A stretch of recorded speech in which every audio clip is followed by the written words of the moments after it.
The trading station orbiting Kepler 442b hummed with the usual cacophony of 1,000 different species conducting business. Merchants haggled, diplomats negotiated, and somewhere in the depths of Dock 7, a small Velkari child named Shira sat trembling against a cargo container, her luminescent blue skin dimming with each passing moment. She had been separated from her family 3 cycles ago, when their transport suffered a catastrophic failure. The Velkari were a fragile species, herbivores from a low-gravity world, their bodies ill-suited for the harsh realities of deep space. At only 7 standard years, Shira's biology was already failing. The station's standard atmosphere was too oxygen-rich, the gravity too strong, and worst of all, she carried the crimson wasting, a disease that would kill her within days without proper treatment. The Thaxian merchants had found her first. They scanned her biosignature, saw the disease markers, and walked away without a word. To them, she was a liability, a potential infection vector. The Kulari, known across the galaxy for their supposed compassion, had actually stopped to examine her. Their multifaceted eyes had studied her trembling form before their translator unit spoke the words that shattered what remained of her hope. Resource allocation protocols prohibit intervention. Probability of survival 3.7%. Emotional investment inadvisable. Even the Zenthi, distant cousins to her own species, had passed by. Their leader had paused, mandibles clicking in what might have been sympathy, before explaining that helping her would violate 17 different quarantine regulations. They had contacted station authorities, filed the proper reports, and continued on their way. That's when the humans arrived. Captain Sarah Chen and her crew had docked the Wandering Star for routine supplies. They weren't diplomats or scientists, just freelance cargo haulers trying to make a living in the outer sectors.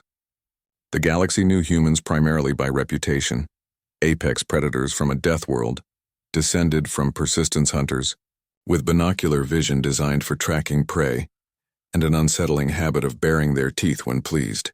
Marcus Webb, the ship's medic, found Shira while taking a shortcut through the dock. He'd seen a lot in his 15 years of space travel, but nothing quite prepared him for the sight of a child. Any child, dying alone on a cold metal floor.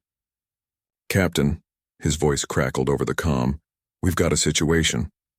Within minutes, Sarah stood beside him, taking in the scene. Shira looked up at the tall humans with their forward-facing eyes and barely managed a whimper. She had been taught that humans were dangerous, that they came from a world so hostile that they had evolved to conquer it through sheer violence. "She's got crimson wasting," Marcus said grimly, his scanner displaying the harsh truth. "Maybe 2 days left. Station medical won't touch her. Too expensive, too risky, and she's not a citizen of any signatory species." Sarah knelt down, and Shira flinched.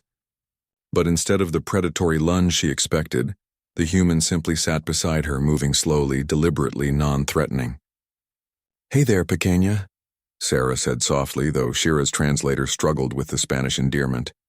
"My name is Sarah. We're going to help you." "The treatment costs 40,000 credits, Marcus warned. "We don't have that kind of liquid capital. And there's a 72-hour quarantine protocol we'll have to follow." Sarah didn't hesitate. "Start a subspace fundraiser through the human networks. Contact the Terran Relief Coalition. And get her on our ship. Our med bay isn't fancy, but it's clean and we can at least make her comfortable." "Captain, the cargo run to Epsilon Station can wait." Sarah's voice carried the finality of a command decision. She reached out slowly, telegraphing her movement, and gently touched Shira's trembling hand. "Nobody's walking away from a kid. I don't care what species she is." Over the next 72 hours, the Wandering Star became Shira's sanctuary. Marcus worked 18-hour shifts, synthesizing what medications he could with their limited supplies. Engineer Tommy Rodriguez rigged their environmental controls to create a low-gravity, low-oxygen section of the ship, suitable for Velkari biology. Even Jackson, their normally gruff pilot, spent his off hours sitting with Shira, teaching her human card games and making her laugh with exaggerated expressions. The fundraiser spread through human space like wildfire. Colonists on terraforming worlds donated. Naval personnel contributed from their salaries. Even Earth itself, that distant blue marble, sent funds.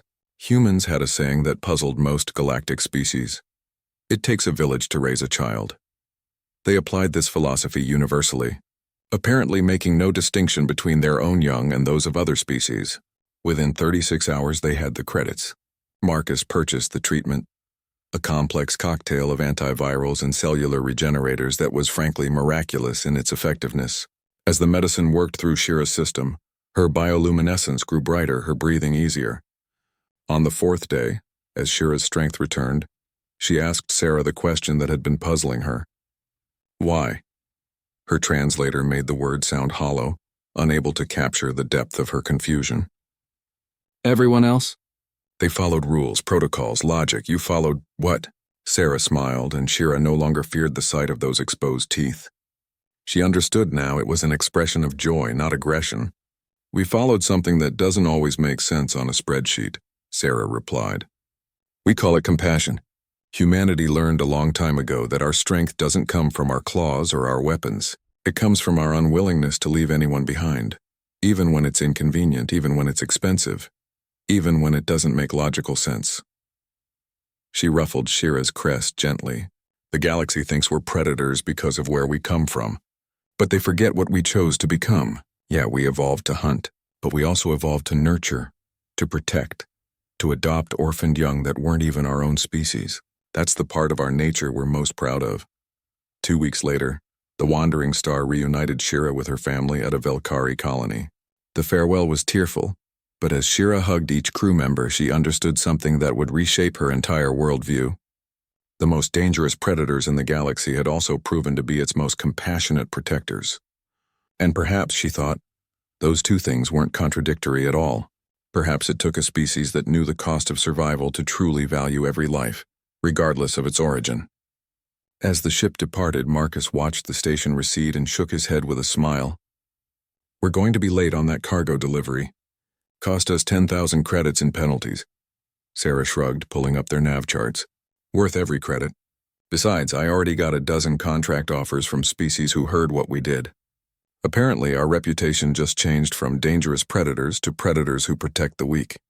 Is that better? Jackson called from the pilot's seat. Sarah's grin widened. It's perfect. It's exactly who we are. And in the cold mathematics of space, where logic dictated every decision and survival trumped sentiment, humanity had once again proven that the most illogical choice, choosing compassion over convenience, could be the most powerful statement of all.